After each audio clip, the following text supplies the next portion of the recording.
Добрий день, everybody! Усіх вітаю на другій лекції вебінарного проєкту How to – Як спілкуватись англійською впевнено.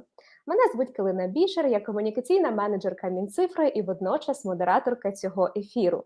Цей вебінарний проєкт для вас створили національний проєкт «Дія цифрова освіта» та онлайн-маркет курсів англійської мови «Буя». Для кращого занурення в мову цей курс звучить двома мовами – і українською, і англійською. Тема нашого ефіру сьогодні – як писати ділові листи. How to write business emails. Про це детальніше розповість Анастасія Чупікова, викладачка школи англійської мови Green Forest та бізнес-інгліш коуч у сфері IT. Анастасія, вітання! Вітання, Килино. Дякую за таке привітання тепле. So I think that I can already start speaking English. Welcome everybody to our webinar. I hope it will be useful for you. You will tell me about that at the very end when we are going to discuss the questions. And now I believe we should come to business and actually talk about the subject, which is called how to write business emails. Я ще на секунду перехоплю мікрофон, аби підказати нашим глядачам, що я зачитаю ваші запитання наприкінці лекції. Якщо ви їх залишите українською або англійською, то отримаєте відповідь саме такою мовою. Тож, будь ласка, насолоджуйтесь, вчіться писати ділові листи. Залишаюсь з вами на зв'язку в чатах. Анастасія, класного уроку! Thank you so much. All right, guys. So if we start speaking about our topic and if we try to plunge into it, so we are going to discuss today several tips or groups of tips which are connected somehow to writing good business emails. But we should start from some general information. So for you to know that on average, each person who is somehow related to business correspondence receives 80 emails a day. Quite huge number. And can you imagine the next fact that almost 34% of these 80 emails which a person receives per day cause some misunderstanding, confuse, or just leads to some consequences. So today we are going to figure out how we can avoid having different consequences and different types of misunderstanding by looking at some basic rules on how to write good business emails. So first rule says that we shouldn't over communicate. What I mean here is sometimes we can talk about some really minor things which are not really essential. So there is no need to write an email to ask every single question related to your job. Of course, all of us do have some work chats on different messages. So sometimes it's better, like in the informal conversation, to ask this question and discuss it like face to face in some private chat or in the group chat. So think before you write an email whether it's necessary, whether it's important for this very topic, or you can easily solve this problem without writing a letter. The next rule says that we're supposed to use subject lines properly.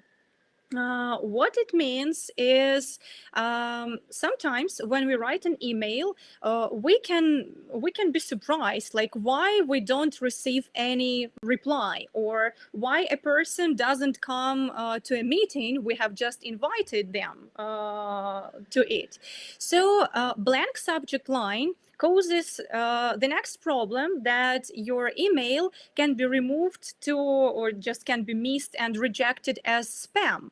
To avoid such kind of problem, you should add some details into the subject line. So here you can see a bad and a good example on how to do it. So pay attention that if we write a subject, if for example we are planning a meeting, what should it include is it should include the time, the place, if you, for example, have some special room for meetings, it should have the date when the meeting is going to happen, and ideally the topic of your meeting. So topic, time, place, and that's it. Yeah, so that your receiver, when reads, or when at least receives your email, can already understand, okay, whether I should read it right now, or I can read it later, or what this email is connected with. So just save your time and save the receiver's time by adding clear subject line.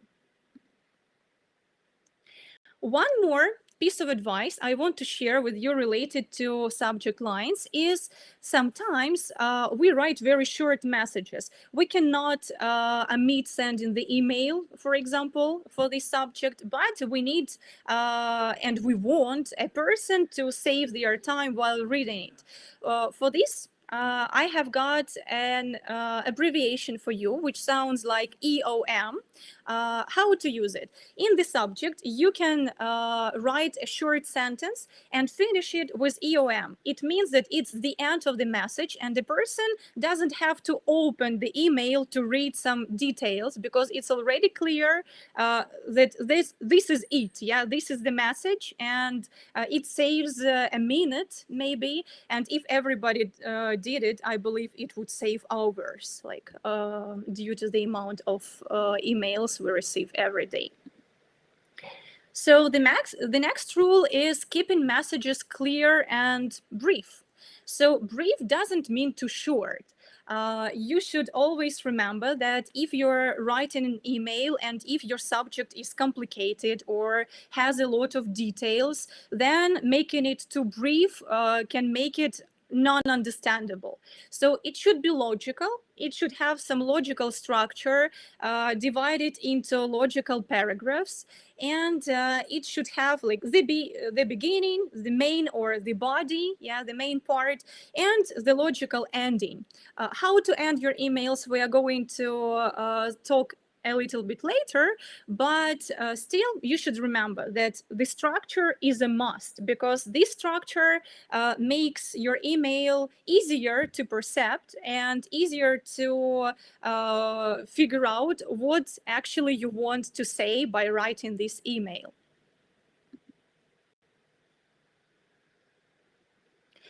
Okay, the next piece of advice is connected with checking the tone of your email. So probably we've got some technical problems that we cannot see the next slide for some reason. But before we are waiting for it to upload, a couple of words related to this topic. Yeah, if we check the tone, it means that we are supposed to sound polite and kind.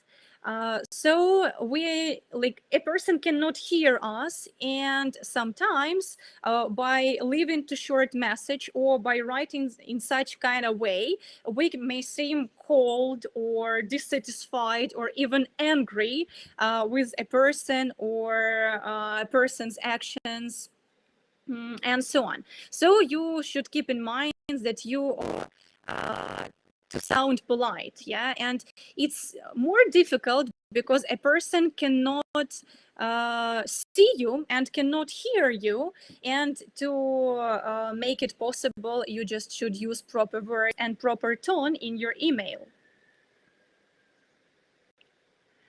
So probably now this slide will appear. Let's give it a chance and wait for a couple of seconds. Okay, here it is. So you can see the bad example and the good example of such an email. So in the first example, if we look at it, we can see that probably Harry is really angry or dissatisfied with Emma, and when she reads this email, she may think like, how dare I have spent hours doing this work, and now you, Harry, are so rude with me. So in order to avoid such kind of misunderstanding, we should add maybe more words. It will not make our email kind of overloaded with words, but it will make our email sound more polite. And don't forget to sign it in a proper way, such as wishing a good day, or thanking for the work that a person has already done, but don't thank in advance. So now it seems that we have already figured out the basic rules and we are prepared, but it's only the theory. We need to know some more examples of mistakes so that we could discuss them and avoid them in our future. Let's take a look at the first one. So one of the most common mistakes is connected with grammar. So if we don't know how to use English grammar correctly, it's better to change the sentence, or it's better to change the structure which we were going to use. Like spelling a word in the wrong way can show that the writer is careless, or using the improper grammar can cause some misunderstanding, because you know that English grammar is sometimes tricky, and using inappropriate modal verbs can sound rude, like when you use must instead of should. You probably know that the common rule of good tone is use should whenever you can. So keep it in mind and double check your grammar before you send the email. Also, spelling is connected not only to common words, but also it is connected to spelling names of companies or names of receivers wrong. I believe it's not really difficult to double check whether the email, whether the name is written in the proper way or the name of the company is right, because it shows your respect to a person, like to a receiver or to a company you're sending an email to. So it's not difficult, it doesn't take much time, but it's very necessary. Just remember to do it. The next one is using reply all button. You know that sometimes, especially if we have a lot of members in the company or in the team, we can send one message and it can be received by many people at the same time. But let's imagine the situation that you receive the message and you want to leave your command, and you want this command to be read only by the receiver, by one person, maybe by the author of this email. So you write some command which is supposed to be private. Maybe you decide to gossip about one of your coworkers who wanted to be private, and you just send this email without checking whether you're replying everybody or whether you're replying and addressing this email only to one person, like to the author of that letter. So here you can face some troubles, because if it was very kind of discreet information or private information and everybody knows it, it will be a problem. And when you click send, you cannot unsend. So check or double check, or maybe check 3 times before you send your email whether you're replying everybody or not. Sometimes it's really important. Yeah, if it's something minor, it's okay. But if it's something serious, then it will definitely lead to some consequences, or at least people will be confused.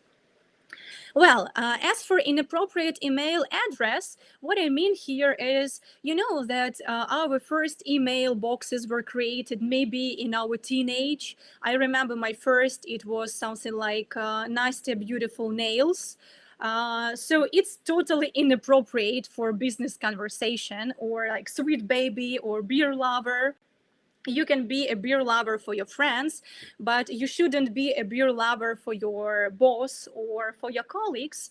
They should know your name and second name. So the best way to insert your name and second name into your email address. Like as I have Anastasiya.Chupikova@gmail.com. Yeah, so you can text me if you have some extra questions related to our business correspondence. The next one says that sometimes we sign off our letters carelessly. What I mean here is sometimes we don't sign them off at all, which is a problem. Like when a person receives the email, sometimes it's not clear who is texting, like whether you are from the same department or whether you are some stranger or whether like whatever. Like sometimes it's not clear what you really want and who you really are. To avoid such kind of problem, what I can recommend you is, first remember that if you're writing your very first email to a person, like you haven't communicated by mails before, then you are supposed to add more information into your sign off. It should include your name and your second name, your contacts, maybe a phone number, if you really need to share it, or your email, and it should include your position and the company you work for. Just a person to be aware of who they are going to communicate with. If, like any further, you write the email to the same receiver, it's not necessary to leave this kind of automatized sign off. It's okay if you just finish your letter with like best regards or have a nice day and write your name or probably second name. If you already have some warm relationship with your colleague or with your client, it's okay if you sign your email just with your first name. So it depends on how well you two know each other, whether it's your first email or not, and whether it's appropriate for this very situation or not. You know, maybe if you are speaking about some problem or you have got some conflict and you finish your email was like, okay, best regards, have good weekends. Sometimes it can be inappropriate. So just you should see what situation you've got, just be logical and don't try too much when you sign off your email. And weird fonts is my favorite. You know, here I have prepared just one phrase for you or one piece of advice. Let go of Comic Sans. People hate it, end of story. I know, and I have seen pretty many emails with terrible fonts, you know, like Comic Sans is one of them. Look at it, like in this picture. It doesn't look serious. It looks like, I don't know, you are making a cartoon or you are writing your first love message or whatever, but it doesn't look like business font. So you should choose something that is more serious and that looks much better than this. Like use Arial or Times New Roman. They are standard fonts and they will not be hated by everybody. Of course, there are some fonts which are like as strange as Comic Sans. Just remember, avoid them all. And that's it. So guys, now we have looked at some common mistakes, and it might seem that we already know everything. Like we are ready to write our first emails if we analyze all the rules which have just been mentioned. But I have also prepared some extra tips for you, like 3 to be more precise, about things which you might not know related to business correspondence. And at the end, it will be up to you to decide whether you have known it before or not. So first thing is that we are not supposed to answer immediately. Even more, I can say you mustn't answer immediately, of course, if it's not the urgent problem. If it's urgent and it needs your presence or it needs your command right now, you understand it and you answer it right now. But sometimes we receive the emails which are just routine for us. And if you reply the email immediately, right at the time when you receive it, you just imagine you have been, I don't know, enjoying your morning coffee and you receive the email and you think, okay, I want to be so good, I want to be so perfect, so I will receive it right now. you will receive it once, you will reply it once, you will reply it second time and third time, and you will create a habit. A person will think that, okay, every time I write my colleague, she replies immediately. So when it comes to the next email and you think, okay, I am already done with it, I really want like to have some rest because I'm very tired today. So you decide to reply it in 10 minutes or an hour later. Then it can cause the feeling that a person like will be expecting you to answer it right now because you have been doing it previously. You are not replying, and then a person will become angry even. Yeah, like, how dare you? Like, why aren't you answering right now? I'm sitting here and waiting because you usually do it. So it's okay if you do not reply within first 2 or 3 hours, because 2 up to 3 hours are supposed to be the time of comfortable waiting. So people send you an email and they can forget about it for the next 3 hours. If you do not reply within these 3 hours, it's already impolite, even if it was not urgent. Yeah, but the person asked you some question and so on. So you should keep it in mind. You have got 2 hours. Like I suppose 2 hours is the best. Yeah, 3, it can be already too long. Maybe a person really needs something from you. So 2, it's like the average amount of time you can afford, yeah, just not to answer the email. Sometimes we shouldn't write emails at all. At the beginning, I have already mentioned one of these examples when it's not necessary to write an email. If we speak about some minor or routine questions, which can be discussed by like seeing a person somewhere in the corridor of your office, or by just texting some short message on Telegram and so on.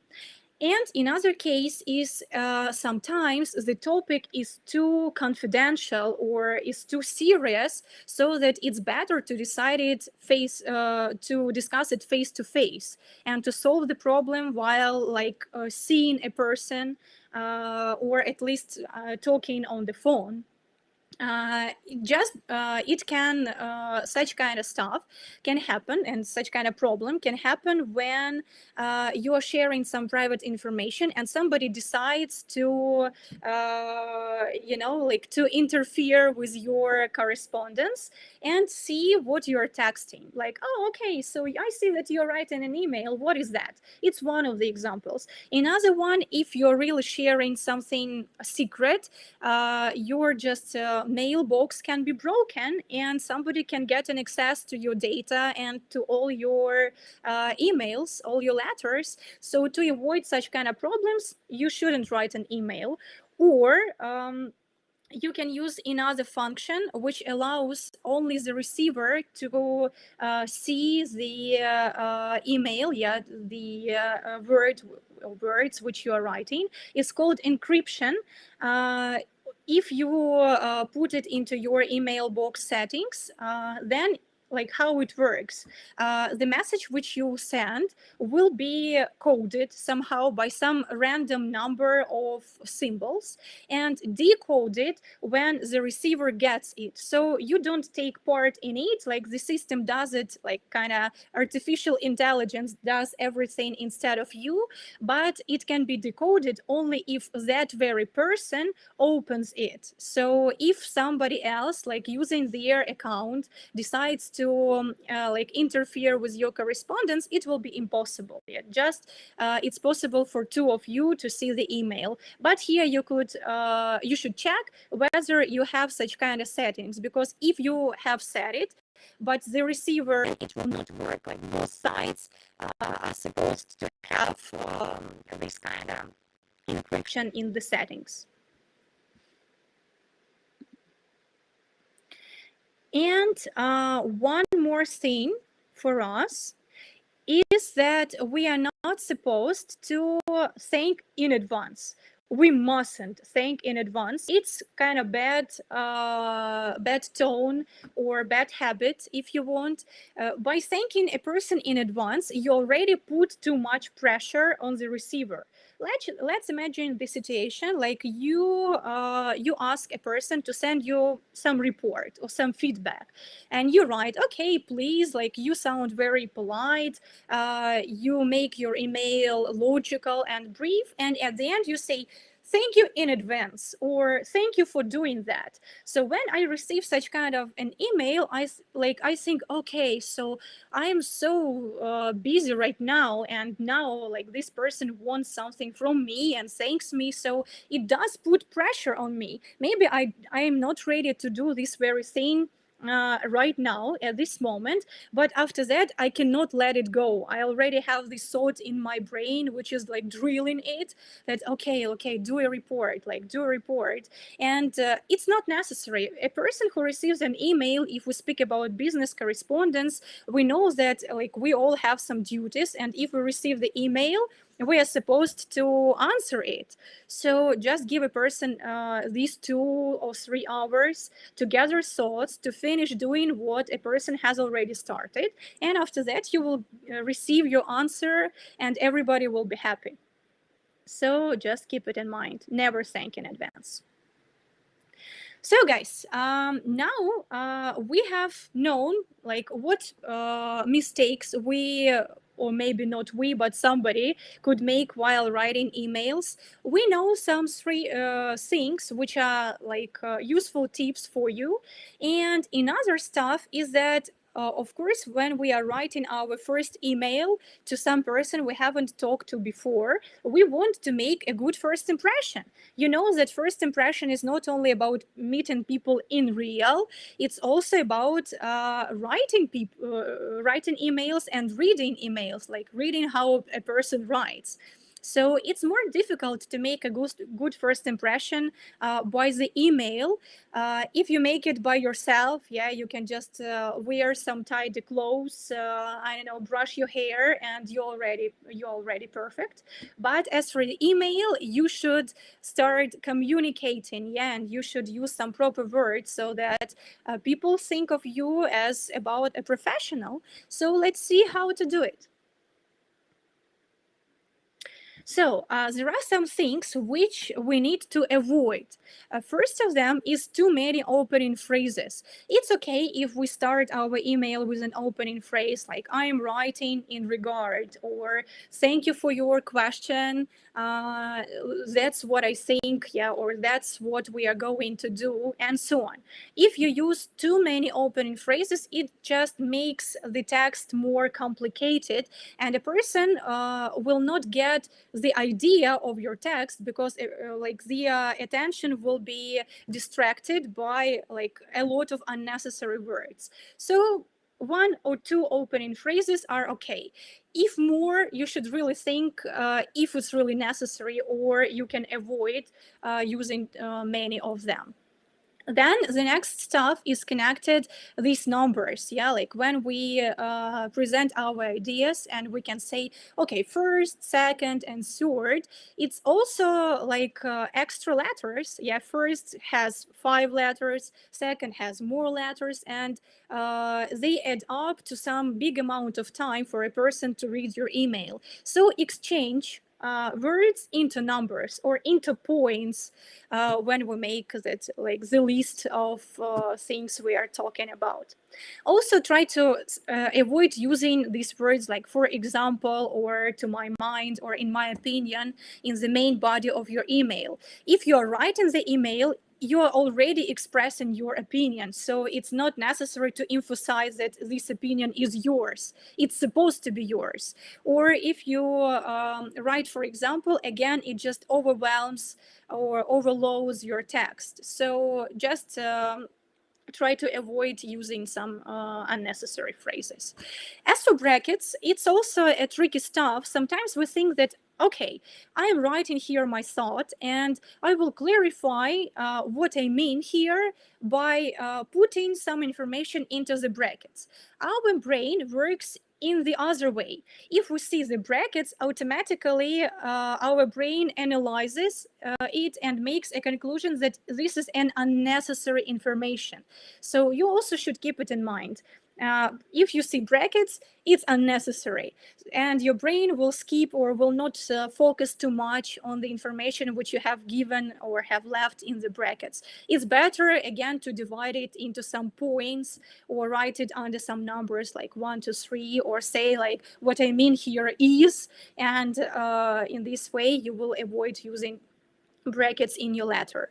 And negative words, even if you are going to say something unfortunate or something you already feel sorry about, you are not supposed to use too many negative words, because it will make a person grumpy or sad and or even angry. Yeah, for example, if you are speaking about not meeting a deadline, and maybe it's not the first time, your client can think like, oh, come on, what are you doing? I'm already so angry with that. It's not your first time, so maybe you should work on it. But even if you are going to say something bad, try to make a person feel not as pity as it can be, or try to at least give a person a chance to think and analyze your words by sounding more positive. Yeah, even bad things can be presented in kind of less or even more positive way. So think about it, and remember that too many negative words will make a mood of a person worsen. And some things that you shouldn't forget. So when a person receives your email, the first thing that is shown is your profile photo. Your profile photo should be good, have good quality, and should be appropriate. So if it's you laying on the beach, it's inappropriate. If it's your portrait and you look good there and you really like the way you look there, it's a good profile photo. You should be respectful, but not too much. Yeah, if you are trying too much, trying too hard, it will already sound impolite. A person will understand that, okay, that probably you are just a very big liar, and that's it. So it will not give a good impression. Email must have a structure. We have already talked about it. Just remember that if you have a couple of questions to discuss, then it's better to divide your email into a couple of passages, like for each question. Or if you have completely like different topics, it's better to write 2 different emails by under 2 different subject lines. It's easy because like these questions can be discussed separately at different points of time, and then it will be easy to find all the ideas and all the letters related to one separate subject only. You can just search your emails by subject. For example, I don't know, like meeting. And then you will see all the emails related to this subject. Another subject can be like solving some task problems. And all the emails will be related to this subject. It's easier to navigate between these subject lines because you have sent emails separately and you have named them in 2 different ways. So it's a good advice for those who really receive a lot of emails every day and they are of totally different subjects. So as for using emojis and humor, it's my favorite topic. I have seen a lot of examples when it was really inappropriate and when it was totally misunderstood. So as for emojis, sometimes we feel that it's okay to use some emoji like smile or sum up, but sometimes it can be misunderstood by a receiver. Let's imagine the situation. You will imagine I will tell it because it was real. So it was a chat and the workers were exchanging their thoughts on some problem. And the product owner just left some comment and like one of the guys put some kind of like sad emoji, like crying emoji or something like that. Don't remember what it was for sure. Like it was crying, I guess.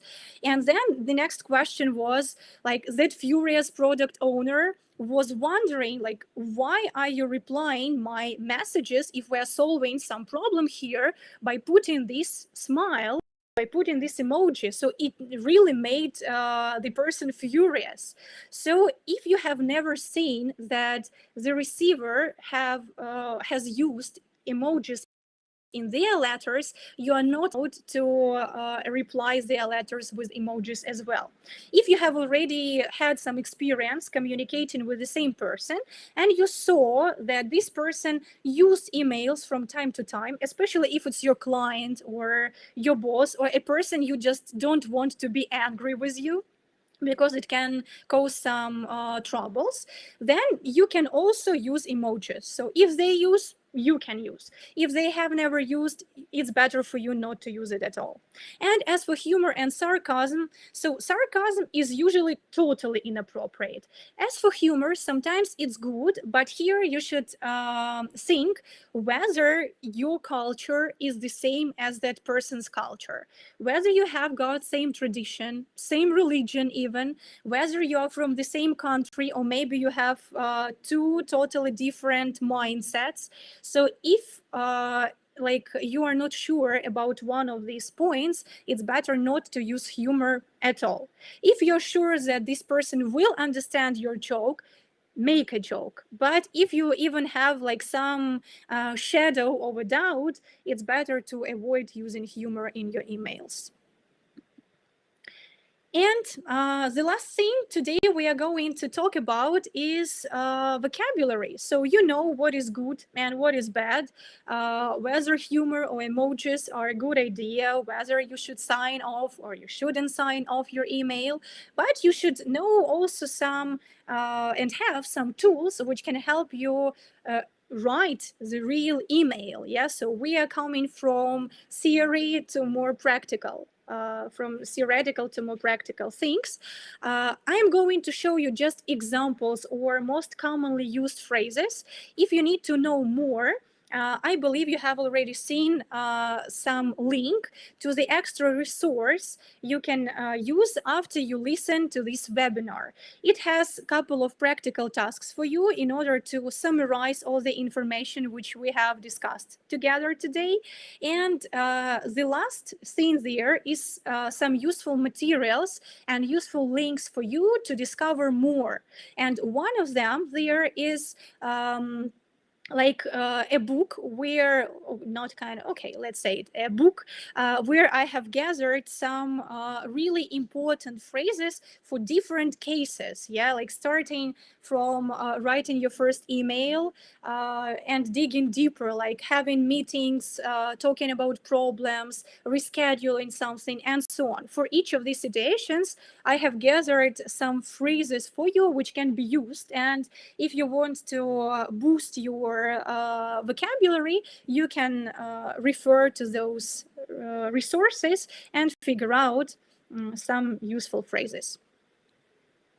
So, some examples, as I have already promised. If you start an email, we can start it in different ways. If we have already discussed some topic with a person, we can say like, thank you for your feedback, or thank you for your support, or thank you for your question. And it means that now you are going to answer some question.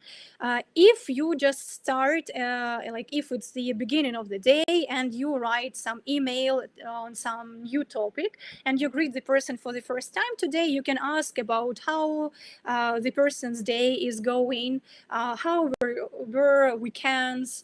If a person was ill, you can ask something about their health, like hope you feel better today, and so on. After we greet, we are supposed to like start the main body of our email. Here there are opening phrases, but remember that even if we now discuss the opening phrases, we are not supposed to use too much of them. So here there are some examples of opening phrases you can start your emails with. Like if you're going to say something bad, you can say like, accept my apologies for, or I want to make you know that. I want to inform, yeah, I'm writing to express. There is a huge list which you can see in that useful file I have already shared with you. And every good email is supposed to have some call to action. What it means? If you have described some problem, or if you are writing some request and you expect a person to answer you or to provide you with more information or to do some task, then you need to mention it in your email so that after reading all the information in the main part, a person doesn't feel lost, like, okay, what am I supposed to do right now? Should I write it now, or what deadline do I have? So here you should also be precise. You can ask a person for feedback, then you say that please share your thoughts on it, or your feedback will be really appreciated. If you are summing up some meeting, you can ask your receiver about something, and at the end you can write like, please let me know if I have missed something, or please let me know if I understand you correct. So by calling to action, you will let a person know what exactly you want from them. And the last but not least here is abbreviations. So probably you have seen some of them, and probably you have even used some of them. But again, the golden rule here is not to use too much of abbreviations, because in this case, it will just blow somebody's top. I will explain you a couple of them from this list so that you could understand in what context you can use them. For example, this triple O, out of office, you can use in such way as, today I am OOO, so Julia will be responsible for this task, for example. Or you can say that it will be good if you provide us with a feedback till EOD. It means till end of this business day. Or one more example, like FYI, today our developer is on a sick leave. So it means that, like, for your information, I want to inform you that, oh, by the way, this person is on a sick leave. And probably one more for you, we still haven't figured out what to do with this task, so it's TBD, means to be determined. So it means we need more time to figure out how to answer, how to be more precise with some problem or with some task. Let's imagine the situation like this. So guys, for now you are forearmed, I believe, and you're ready to write your first, or maybe not first, but more correct emails. I hope I was useful for you today. And the thing I want to finish my webinar is that, so you should keep in mind that email is a very powerful tool which probably will never disappear, or at least isn't going to disappear in the nearest future. So it can either make you or break you. That's why you should learn all the stuff we have discussed with you today. And you shouldn't be afraid of making a mistake, because practice will definitely make you perfect. So guys, feel free while writing your emails. Thank you for listening, and now I am ready for your questions.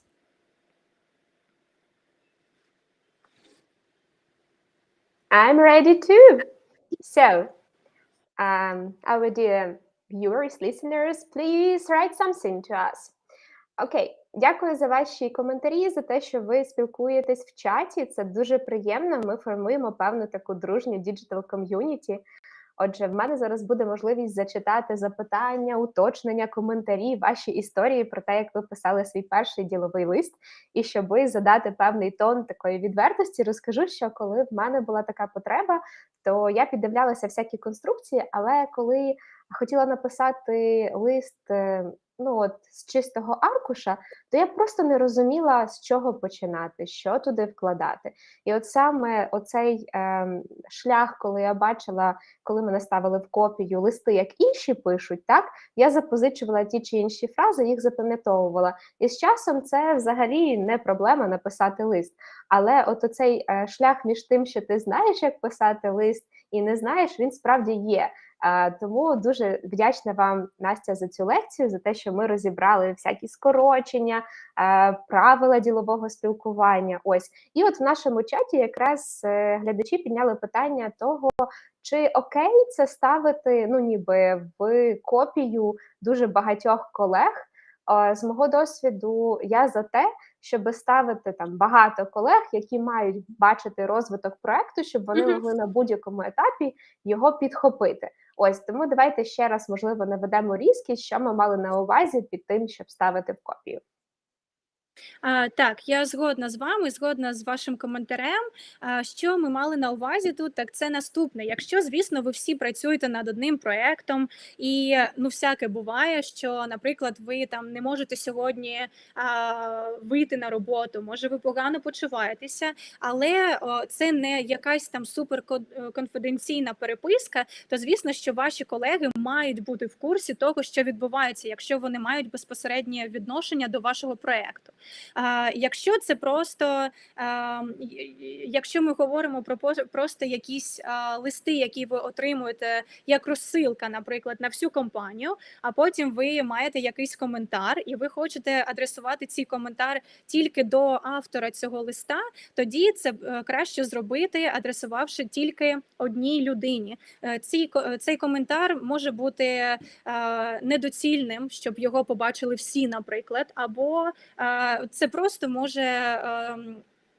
може бути ще один додатковий або навіть зайвий лист, і людям це не потрібно. Ну, тобто, якщо ви коментуєте тільки те, що ви хочете сказати одній людині, нащо іншим бачити, якщо це дійсно не стосується справи, якщо це щось додаткове, що ви хотіли додати. Але якщо ви в одному проєкті, то звісно, що вам треба бути на, як то кажуть, on the same page і знати, що відбувається. Тому це різні ситуації, і ви дієте, виходячи з того, яка у вас ситуація. Okay. Yulia asks, is it okay to use short forms of words? For example, I've received, or better use, I have received. Does it matter, or the second one is more proper? Okay, here you should also figure out who you're talking to. If your email is super formal and you want to look like super polite, it's better to avoid short names. But if you are having like some everyday routine conversation, everybody understands that you receive plenty of emails every day, they know you, so it's not necessary to write full forms of all the words. I saw that even sometimes like clients use shortenings, and not only like when they shorten, for example, a subject and a verb, but when they shorten words themselves, like using I don't know, I don't want to like leave my command. Yes, they can say like, I don't want to leave my com, and you are supposed to guess what they want to say here. Yeah, like even sometimes the words are shortened, but in this case you should understand like who you are talking to, and whether you want to sound very formal or it's okay for you to be less formal. До речі, а якщо, ну, наприклад, у людини ім'я Магдалена, а вона підписується в листі там Магда, то краще потім до неї звертатись Магда чи Магдалена? Звісно, якщо людина підписується якимось певним чином, то вона очікує, що до неї будуть звертатися тим самим чином, як вона підписується. Тому краще звертатися до неї Магда. I know, вибачте, мені дуже важко переключатися з однієї мови на іншу, але я знаю випадки, коли ну, ми всі Олександри або Анастасії, і іноді, коли ми спілкуємося з людиною, яка там з Британії, або з Америки, або з Австралії, ми хочемо бути ближчими трошки, і ми там пишемо, що ми Алекс або Анастейша.